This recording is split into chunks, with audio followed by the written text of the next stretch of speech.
Salut les bouseux. Aujourd'hui, pas de billet d'humeur, mais un autre format, l'œil du bouseux, que j'avais pu utiliser avec ma vidéo d'analyse critique d'une interview de Marceau, vidéo supprimée de YouTube par son éditeur.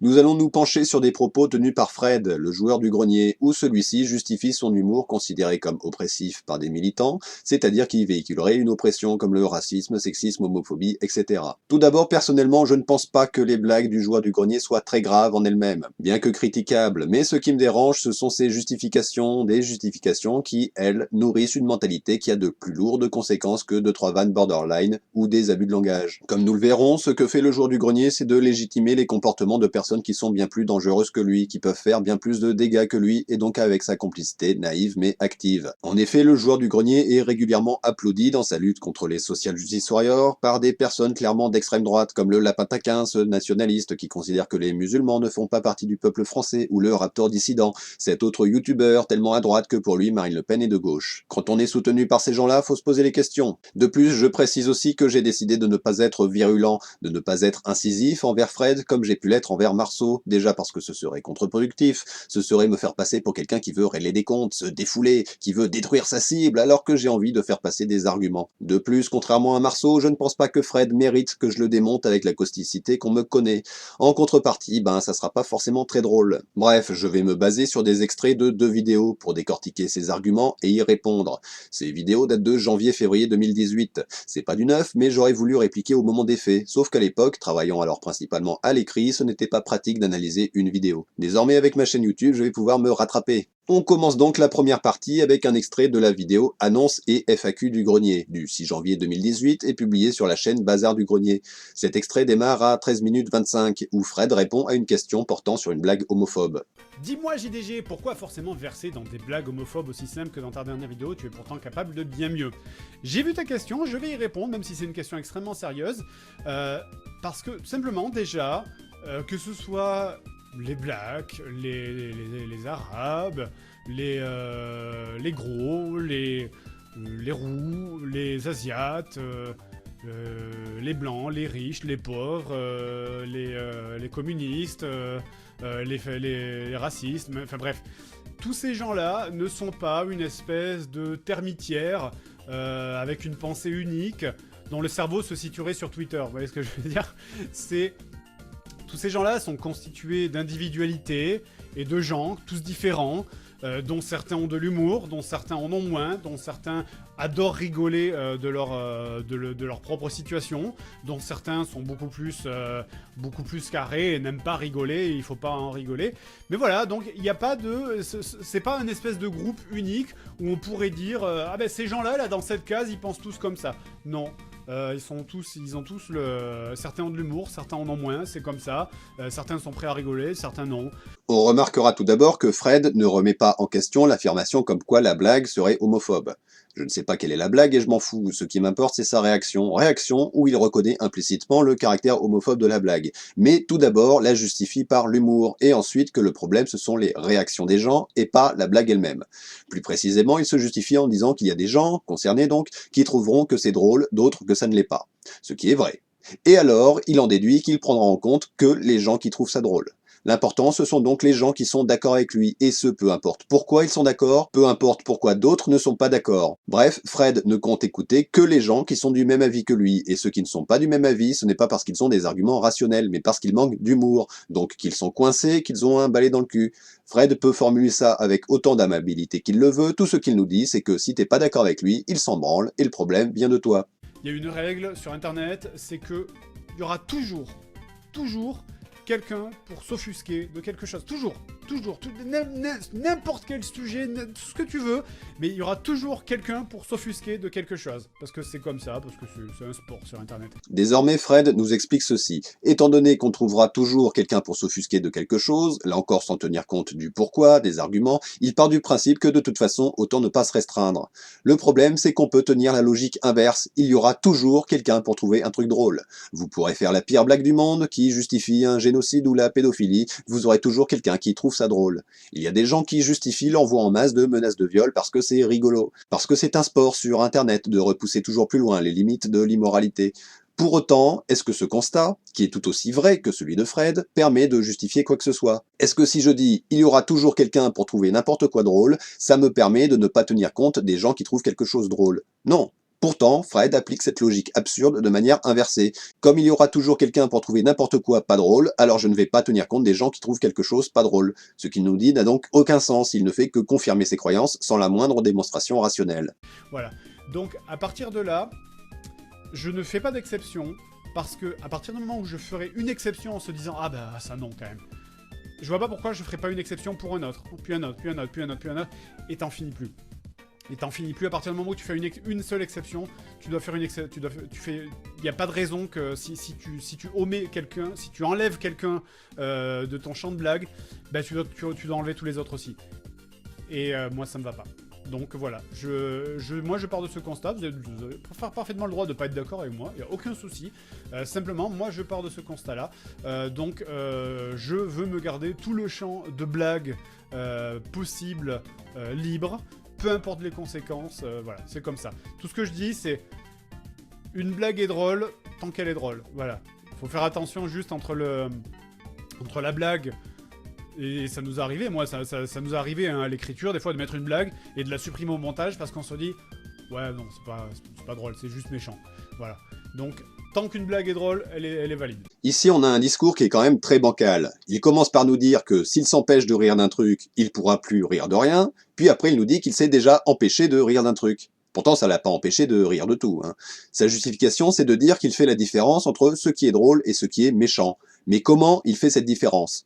On sait pas. J'ai pas mal écouté et lu Le Joueur du Grenier et je ne l'ai jamais vu développer sa vision des choses sur cette séparation très subjective entre ce qui est drôle et ce qui est méchant. Peut-être qu'il l'a fait, mais moi je suis pas au courant. Hein.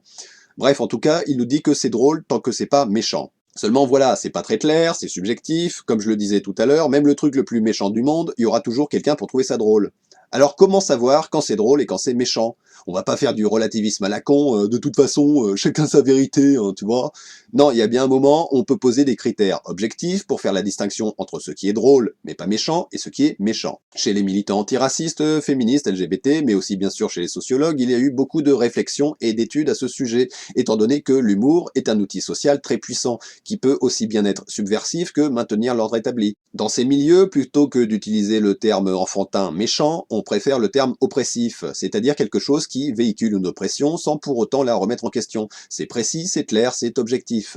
C'est le cas par exemple de la blague de Tex sur les femmes battues, une blague qui associe le fait de battre sa femme à l'idée de lui expliquer des choses. Taper sa femme n'est pas une violence, mais une explication. Qu'est-ce qu'on rigole? Est-ce que Fred trouve ça drôle ou méchant, et pourquoi? Je ne sais pas, mais ce que je sais, jusqu'à preuve du contraire, c'est que Fred ne présente pas de critères objectifs pour faire la différence entre le drôle et le méchant, contrairement aux personnes qui le critiquent. Ainsi, et là encore, il est dans un argumentaire totalement subjectif, flou, abstrait, qui ne saurait être valide en opposition aux critiques rationnelles qu'il reçoit. Alors là, certes, on pourrait me répondre « Oui, mais toi, t'es un homme blanc, alors tu connais pas ce que c'est de te prendre des réflexions et des blagues, machin, etc. » Oui, certes, mais je suis aussi un homme blanc qui a été un homme blanc obèse pendant les 3/4 de sa vie. Bon, là il se sert de ce qu'il a pu subir en tant qu'obèse pour justifier qu'il sait de quoi il parle, pour dire « je suis comme vous, je vous comprends ». Il fait une analogie, mais elle est fallacieuse. Son expérience ne peut pas lui permettre de comprendre ce que peuvent ressentir d'autres personnes, parce que femmes, parce que noires, parce qu'homosexuelles, pour de nombreuses raisons, mais je n'en présenterai qu'une seule. En effet, quand t'es gros, t'as toujours une porte de sortie, aussi infime soit-elle. Il en est la preuve, il a arrêté d'être gros. Par contre, pour une personne noire, c'est mort. Hein. Une personne noire va pas dire « moi, dans le temps, quand j'étais noir », non, à part Michael Jackson. Donc si t'es une femme et que tu subis le sexisme, t'as aucun espoir de ne plus subir le sexisme, si ce n'est en faisant en sorte qu'il n'y en ait plus. Contrairement à une personne en surpoids qui peut sortir de la case dans laquelle elle subit des attaques. Donc non, Fred, ce n'est pas parce que tu as été gros que tu peux comprendre les gens qui subissent le sexisme, le racisme ou l'homophobie. Donc je peux te dire que les blagues sur les gros, je sais ce que c'est, hein, et surtout que ça pose pas de problème, les blagues sur les gros. Bah en fait si Fred, hein, ça pose problème les blagues sur les gros. Seulement les gens qui dénoncent les blagues sur les gros, ce sont les mêmes qui te font des remarques pour d'autres sujets, étant donné notamment que les attaques sur le poids sont très souvent liées au sexisme, au stéréotype de la femme objet et de l'homme viril. Tandis que les gens qui justifient ces blagues sur les gros utilisent tes arguments. Les gens qui défendent le droit de faire des blagues sur les gros disent comme toi que si on ne peut plus se moquer des gros, on ne peut plus rire de rien, que de toute façon il y aura toujours quelqu'un pour s'offusquer, et que si tu rigoles pas, c'est que t'as pas d'humour. Je vais me laisser aller à de la psychologie de comptoir, mais j'ai envie de dire, Fred, tu reproduis ce que tu as subi, mais en plus à l'encontre de personnes qui, contrairement à toi, doivent subir des vannes sans l'espoir de ne plus être noir, de ne plus être femme, de ne plus être homosexuel, comme on peut maigrir. Mais ce que j'ai fait, plutôt que de m'enfermer, machin, etc., ben, j'ai commencé moi-même à faire des blagues sur les gros. Et à partir de là, j'ai retourné ça pour moi, et ça ne pouvait plus me faire du mal. Ça ne pouvait plus me faire du mal, j'assumais, j'étais le premier à faire des blagues sur les gros. Ça, c'est un mécanisme de défense assez fréquent. Dans le cas de Fred, ça s'est visiblement arrêté à une autodérision assez salvatrice qui désamorce les attaques. Mais pour d'autres personnes, ça peut aller plus loin. Ça peut avoir des conséquences plus graves comme l'intériorisation, c'est-à-dire de se détester soi-même. Pour les personnes en surpoids, on aura des complexes, de la dépression. Mais pour par exemple des personnes noires, on aura des gens noirs qui vont tenir des propos racistes à l'encontre des noirs. On aura des femmes misogynes qui vont justifier que d'autres femmes se fassent violer. Pour l'homosexualité, ça conduit à un taux de suicide des adolescents 3 fois supérieur à la moyenne, parce que tout le monde n'a pas la porte de sortie consistant à maigrir, tout le monde n'a pas forcément les moyens psychologiques de se servir de l'autodérision comme bouclier. Donc son astuce, super, ça a marché pour lui, mais il s'en sert pour dire aux gens, j'ai le droit de faire de l'humour comme je veux, vous avez qu'à avoir plus d'autodérision, moi c'est ce que j'ai fait, moi je. Ce qui est tout à fait cohérent avec sa position de tout à l'heure, c'est-à-dire le problème c'est pas la personne qui fait une blague, le problème c'est la personne qui en est la cible. C'est une logique de brute, c'est une logique qui justifie le harcèlement à l'école par exemple, vu que la responsabilité revient à la victime. Là, ce qu'il nous dit, c'est que si tu te prends un coup dans la gueule, bah t'avais qu'à te défendre, t'avais qu'à être plus fort. Mais ça lui pose pas de problème que des gens foutent des coups de poing dans la gueule. À aucun moment, il ne remet en cause la légitimité de ceux qui agissent, mais seulement de ceux qui réagissent. Bref, c'est la victime qui est responsable de son sort. Alors encore une fois, vous n'êtes pas obligé d'être d'accord avec moi, mais je suis profondément convaincu que enfermer les gens dans des bulles pour les protéger, ça ne marche pas. Ça ne marche pas et c'est profondément contre-productif, y compris pour les personnes les plus concernées, ça ne marche pas. C'est sûr que ça va pas marcher si tu fais tout pour que ça ne marche pas. De toute façon, ça c'est une vision des choses totalement fausse, mais que présente souvent Fred, comme quoi ses détracteurs voudraient que certains groupes, certaines minorités soient intouchables. C'est ça hein, quand il parle de bulles, c'est que des gens soient intouchables. Mais ça c'est pas du tout la position des antiracistes, des féministes, LGBT, etc. Ce qu'ils demandent, comme je le disais tout à l'heure, c'est d'arrêter avec l'humour oppressif, c'est-à-dire un humour qui véhicule une oppression sans la remettre en question. Bref, ils demandent de rire avec et non pas rire de. Il est tout à fait possible de faire des blagues sur, par exemple, le thème de l'homosexualité en riant des homophobes et non pas des homosexuels. Ce que Fred a déjà pu faire, hein. Il est capable de dénoncer avec humour du sexisme, quand celui-ci est assez flagrant, et il a suffisamment d'expérience et de compétences en humour pour ne pas s'abaisser à des vannes éculées. C'est dommage qu'il ne mette pas tout cela à profit pour s'engager plutôt que se déresponsabiliser en justifiant des brimades. Moi, je suis personnellement... plutôt que d'être un partisan d'un monde où il faut empêcher les gens de faire des blagues pour protéger les gens, je suis partisan d'un monde où tout le monde peut se moquer de tout le monde. Et on sera tous égaux devant... on sera tous... Et c'est une forme d'égalité que tout le monde puisse s'en prendre plein la gueule. Voilà. Oh, est-ce que ça peut être naïf ? Fred justifie le fait de s'en prendre à tout le monde, alors il s'en prend pas à tout le monde d'ailleurs, hein, mais bref, il justifie le fait de s'en prendre à tout le monde en pensant que ça va créer un monde où on serait tous égaux. Sauf que bon, je vois pas en quoi faire des blagues sur les femmes va réduire les violences sexuelles. C'est plutôt le contraire d'ailleurs. Hein. Cyril Hanouna avait utilisé la même défense pour justifier d'avoir piégé un homosexuel et s'être foutu de sa gueule avec de l'humour homophobe. Il avait dit que de toute façon on est tous égaux, alors on devrait traiter tout le monde de la même manière. Sauf qu'il s'est jamais moqué d'un hétérosexuel parce que hétérosexuel. Hein. Bref, qu'on soit tous égaux, c'est vrai dans la théorie, mais pas dans la pratique. Si t'es hétérosexuel, tu risques pas de te faire casser la gueule parce que tu as tenu la main de ta compagne dans la rue et que des gens trouvent ça dégueulasse. Ça n'arrive jamais. Donc on n'est pas tous égaux. Hein. Agir comme si on était dans un monde où on serait tous égaux, ça consiste juste à nier les inégalités. Tu peux pas te contenter de faire comme si on était tous égaux. Hein. Ça revient à offrir un livre à un aveugle sans tenir compte du fait qu'il est aveugle. D'ailleurs, du côté des antiracistes, j'ai souvent entendu dire que s'il n'y avait que les blagues, ça poserait pas de problème en fait. Hein. C'est pas vraiment les blagues le problème, c'est ce qu'elles impliquent, c'est ce qu'il y a à côté.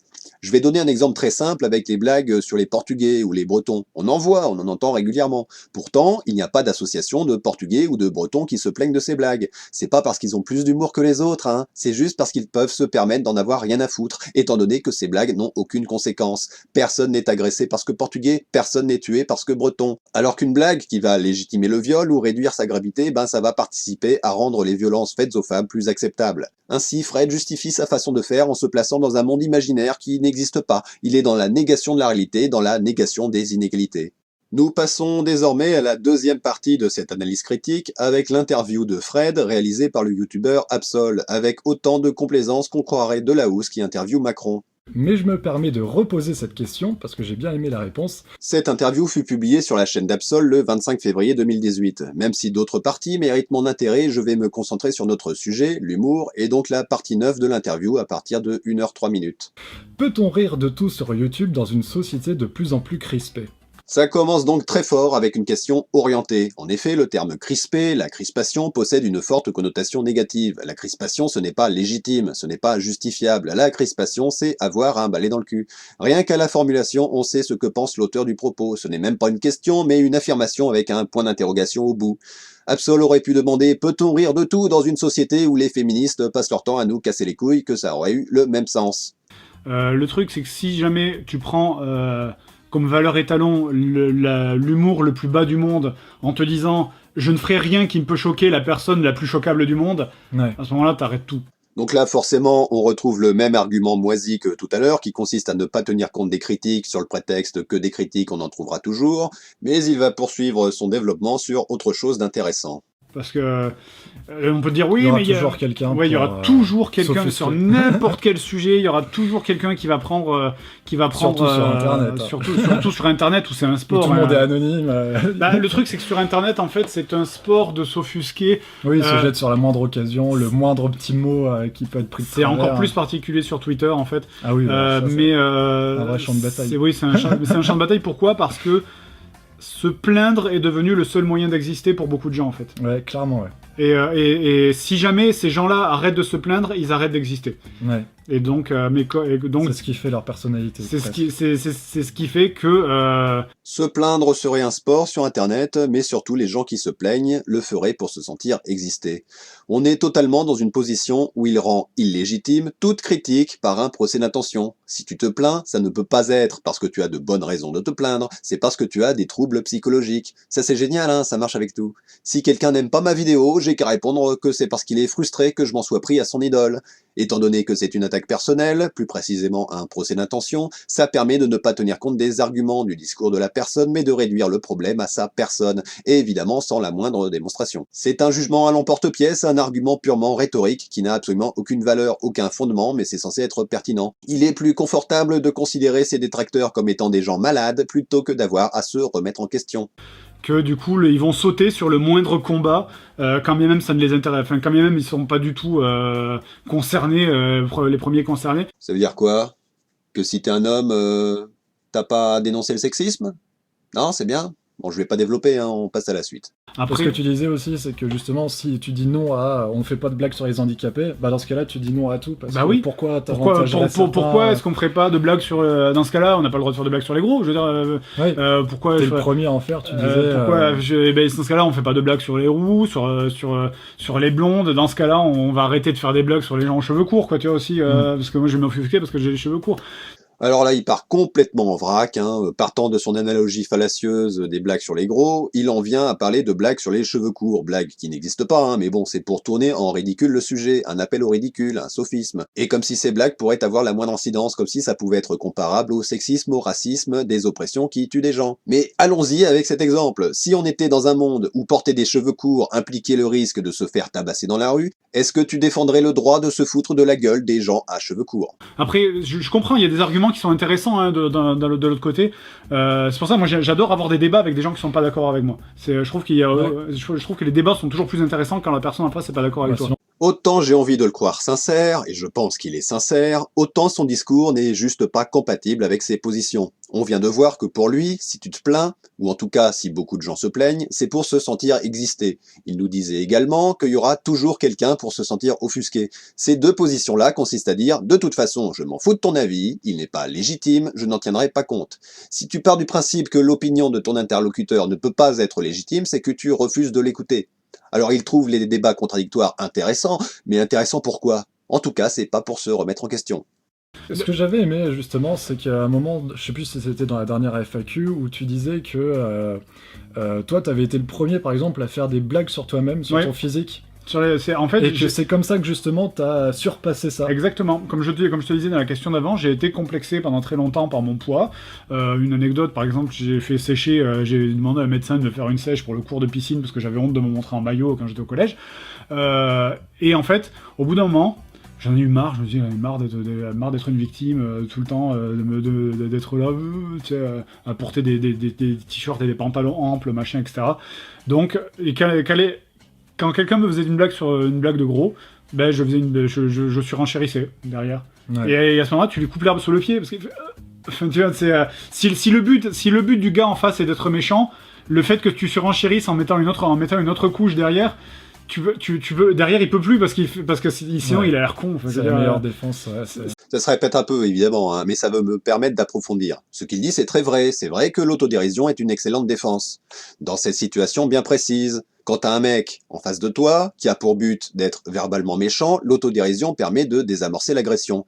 Mais quand le mec, il est à la télé ou sur YouTube, qu'il balance des blagues où il se fout de ta gueule, que ces blagues seront reprises et que tu te les prendras dans la tronche le lendemain, tu fais quoi ? Tu continues à supporter? Tu comptes faire de l'autodérision avec chaque personne de son public, en te disant que bon, je finirai bien par maigrir un jour et je m'en serai sorti. Tandis que les blagues qui normalisent le viol, les blagues qui légitiment la haine des homosexuels, tu crois qu'il suffit de sourire pour éviter qu'un homophobe ne te casse la gueule?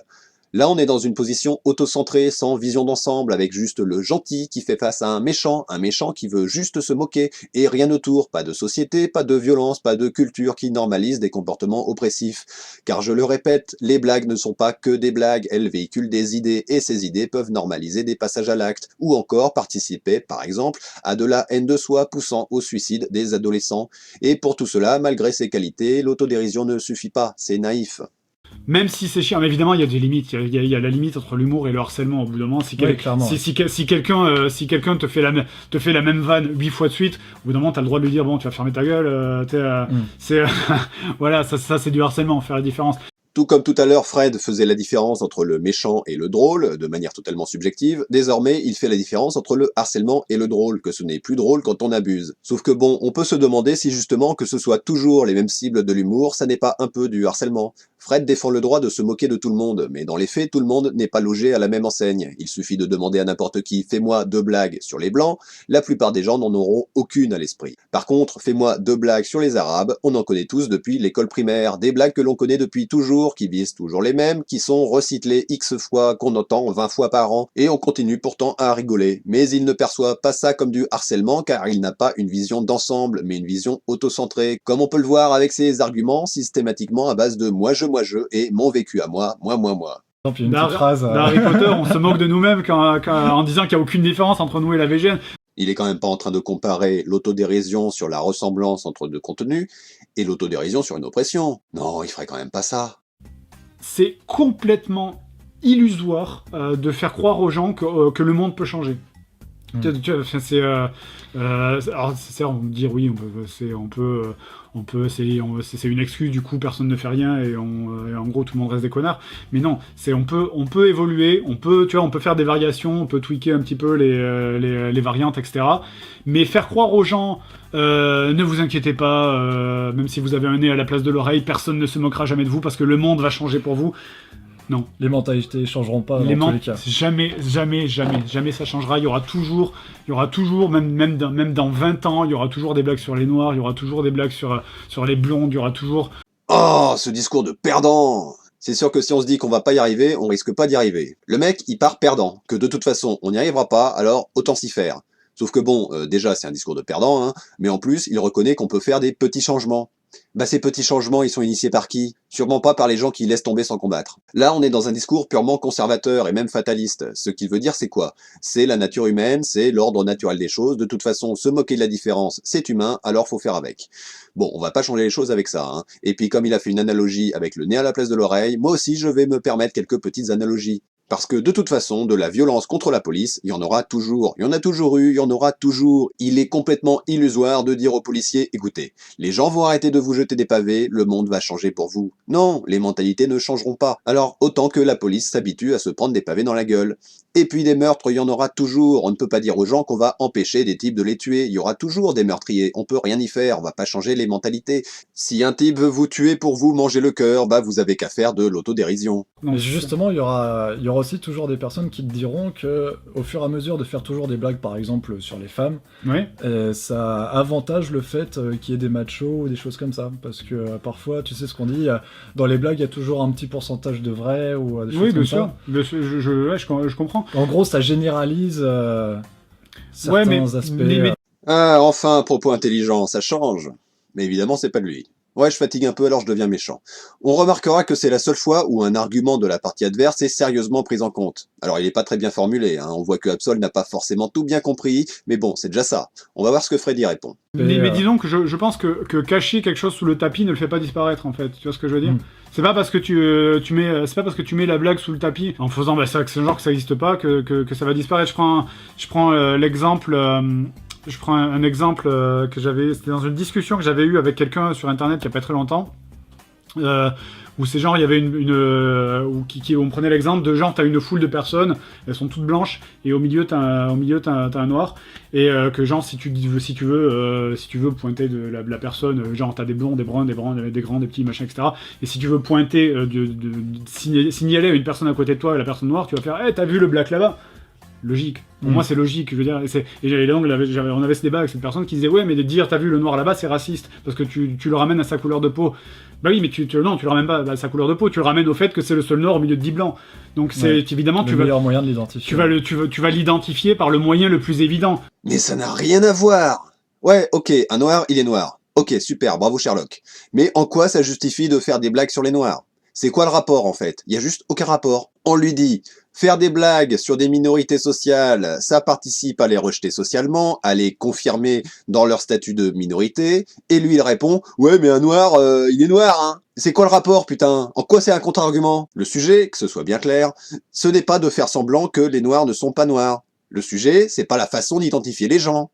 Le sujet, c'est d'arrêter d'associer le fait d'être noir, ou femme, homosexuel, etc., à des clichés, à des stéréotypes, qui, sur le prétexte de l'humour, participent à la stigmatisation d'un groupe social. C'est ça le sujet, c'est ça la question, auquel Fred répond, mais complètement à côté. Il change de sujet. Et Absol n'a même pas l'air de se rendre compte que Fred ne répond pas à la question, vu que lui-même n'a pas compris sa propre question. Hein. Bravo l'interview. Je pense que de toute façon, d'une manière générale, la société est infiniment crispée aujourd'hui, surtout sur tous les sujets, surtout sur ce qui a trait à l'humour. Et c'est pas en crispant plus la société qu'on va l'arranger. Moi je dis ça aux gens, les gens qui font la police de l'humour, parce que c'est une police de l'humour maintenant qu'il y a sur Twitter ou sur les réseaux sociaux. Ces gens qui font la police de l'humour en chassant les trucs. Oui, attention, il a dit ça, il a sous-entendu ça. Ah, attention, parce qu'il y a une blague là où il sous-entend ça. Je veux dire, est-ce que vous trouvez vraiment que les gens sont plus heureux aujourd'hui? Ah bah c'est sûr, les gens qui ne peuvent plus rabaisser les autres sans qu'on leur fasse de remarques sont moins heureux. Partage si t'es triste. Est-ce que vous trouvez vraiment que les gens sont plus heureux aujourd'hui par rapport à il y a 20 ans? Alors certes, à ce moment-là, l'argument en face, c'est oui, mais il y a 20 ans, les gens, ils osaient pas parler. Mais ils peuvent parler. Vous savez, il y a des noirs qui peuvent faire de l'humour sur les noirs, et même c'est très souvent les renois qui sont les premiers qui font les premiers des blagues sur des blagues sur les blacks. Voilà, je vais y arriver. Les Arabes, c'est les premiers à faire des vannes sur les Arabes. Les gros, c'est les premiers à faire des vannes sur les gros. Ok, alors je rappelle que tout à l'heure, Fred nous disait que l'autodérision, c'était une manière de se défendre. Fred nous disait qu'il faisait des blagues sur les gros, donc sur lui-même, pour désamorcer les attaques, que c'est un mécanisme de défense, il en est conscient. Mais là, ce mécanisme de défense, il s'en sert pour justifier les attaques. Pour faire simple, on a quoi? Première étape, un type, mince, va se moquer d'un gros. Deuxième étape, le gros se moque de lui-même pour se défendre. Troisième étape, le mince justifie de se moquer du gros parce que le gros se moque de lui-même. Fred vient de démonter sa propre théorie de l'autodérision comme solution. Il vient de nous montrer que l'autodérision ça sert à rien, vu qu'il se sert lui-même de l'autodérision comme prétexte pour justifier de continuer à se moquer. Il a tellement pas de recul sur le sujet qu'il parvient à se contredire lui-même. C'est fort. Faut se détendre. Il y a vraiment... j'ai l'impression qu'il y a vraiment que nous, les mâles blancs, entre guillemets, enfin, tu vois, il y a vraiment que nous... Les mâles hétéros cis blancs. Il y a vraiment que nous, les occidentaux, au sens général du terme, j'ai parlé, il y a vraiment que nous, les occidentaux, et encore, enfin, nous, les occidentaux, occidentaux, c'est-à-dire Europe de l'Ouest et Amérique, Ouais.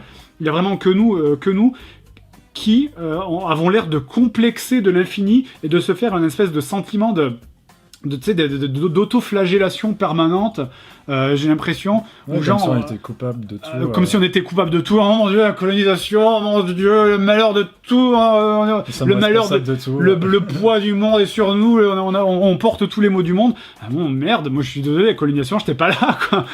Oh là, ce discours de sarkozyste. La repentance. Alors là, il part mais complètement en couille. Hein. Alors je vais pas développer là-dessus, hein, juste préciser que bon, pour quelqu'un qui trouve que se plaindre c'est une manière d'exister, il se plaint beaucoup. Hein. Certains te diront que les privilèges dont tu jouis aujourd'hui sont dus à la colonisation d'hier, par exemple. Ouais, moi, Il y a toujours des arguments. Oui, non, évidemment. Bah oui, il y a toujours des arguments parce que t'as tort. J'aime bien cette petite remarque d'Absol là. Autant j'ai envie de dire, c'est bien, t'écoutes, c'est la seconde fois que tu mets en avant un argument de la partie adverse, si j'ose dire. Autant bon, ça veut dire quoi? Ils ont toujours des arguments, comme si c'était censé, je sais pas, jeter le discrédit sur les arguments, comme si avoir trop d'arguments signifie qu'on n'a pas à en tenir compte. Je comprends pas. Mais bref, c'est quoi la réponse? C'est un débat sans fin. C'est un débat intéressant. Et c'est un débat intéressant. Au contraire, je fuis pas ce genre de débat. C'est pour ça que je suis toujours emmerdé quand j'ai ce genre de débat sur Twitter, parce que le problème, c'est quand tu débats avec quelqu'un sur Twitter, t'as toujours ta communauté qui va sauter sur la personne à laquelle tu réponds. La réponse, c'est que c'est intéressant. Bon. Il répond pas, quoi. Hein. C'est trop compliqué, alors on passe à autre chose. Le mec, on lui parle de racisme, de colonisation, de conséquences de l'histoire sur notre société, de rapports de force entre les groupes sociaux, et tout ce qu'il a à répondre, c'est que c'est intéressant. Mais moi, j'y peux rien. Voilà. Encore du moi-je. J'ai l'impression que pour lui, ces sujets, c'est aussi intéressant qu'un documentaire sur la vie des animaux. C'est intéressant, mais c'est qu'un sujet comme un autre, et en fait, il s'en branle un peu. Maintenant, ils sont en train de ressortir de vieilles séries, de vieux sketchs pour dire « Oh, mais comment ça a pu exister ?» Je vois par exemple avec Les Inconnus. Les Inconnus, ils seraient apparus aujourd'hui. Ah non, mais ils se remettent en prison. Mais complètement. Complètement. Marie-Thérèse, ils se remettent en prison d'office. Et pourtant, c'était il y a quoi, 15 ans même pas. Pourtant, c'était très drôle, je suis navré. Et tout le monde se marrait. Mais c'était très drôle, tout le monde se marrait, et ça a pas transformé la France en une espèce de repère crypto-fasciste, Putain, mais les gars, c'était les années 80. À l'époque, on jetait les Arabes dans la Seine. Hein. À l'époque, les Arabes devaient faire une marche sur Paris pour faire comprendre aux gens qu'ils en avaient marre de se faire tuer. À l'époque, on venait tout juste de retirer l'homosexualité de la liste des délits. À l'époque, on avait le droit de violer sa femme. Et si tout ça, c'est plus possible, c'est grâce aux gens qui viennent vous casser les couilles.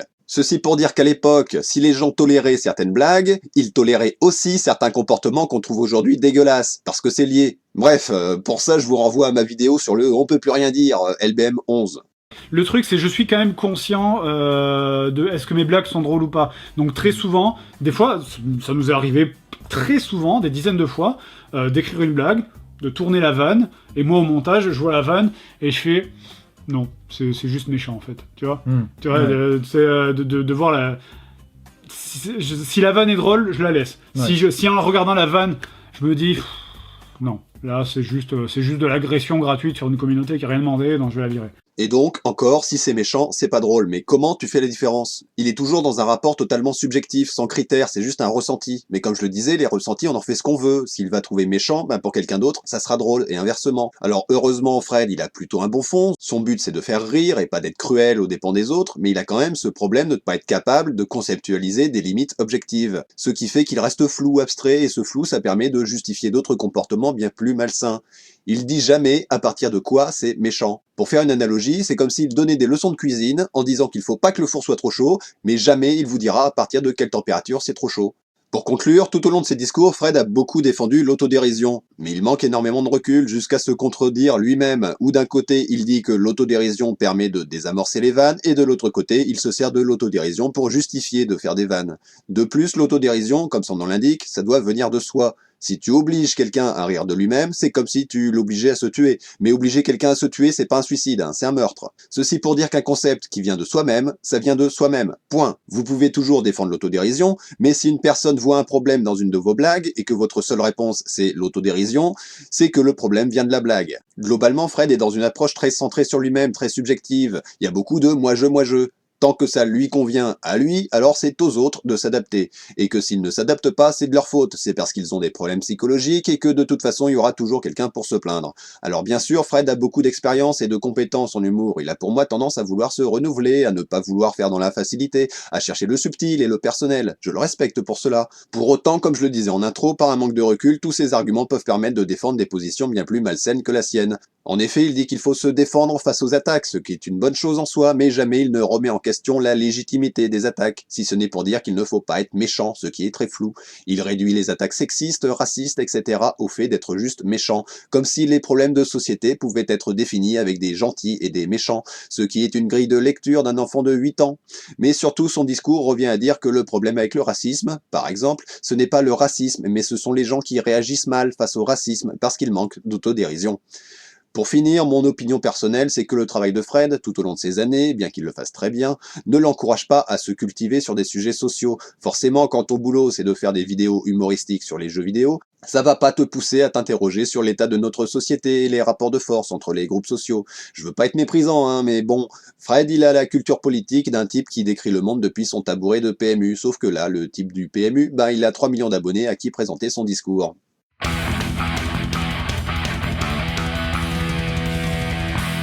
Notre émission est désormais terminée, j'espère qu'elle vous a plu, n'hésitez pas à le préciser dans les commentaires. Vous pourrez retrouver dans la description les liens pour me suivre sur les réseaux et me soutenir sur Tipeee. On se retrouve dans quelques jours pour la prochaine émission chaque dimanche et mercredi midi. Allez, salut les bouseux!